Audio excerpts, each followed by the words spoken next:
আমরা প্রায় সবাই জীবনে এই একটা ভুল বারবার করি। সবাইকে খুশি রাখতে চাই, সবাইকে আগলে রাখতে গিয়ে দিন শেষে দেখা যায় নিজের মনটাই ভেঙে চুরমার হয়ে গেছে। কারো হাসির কারণ হতে আমরা নিজেদের স্বপ্ন বিসর্জন দিই, কারো এক ফোঁটা আনন্দের জন্য নিজের কান্না লুকিয়ে মুখ চেপে হাসি। অথচ তেতো সত্যিটা কি জানেন?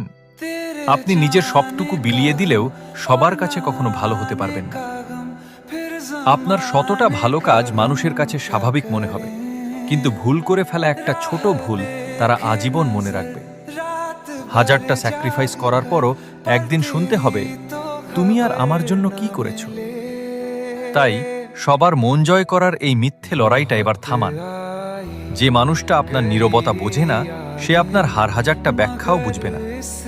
অন্যের চোখে পারফেক্ট হওয়ার চেয়ে নিজের কাছে সৎ আর শান্ত থাকাটা অনেক বেশি গুরুত্বপূর্ণ।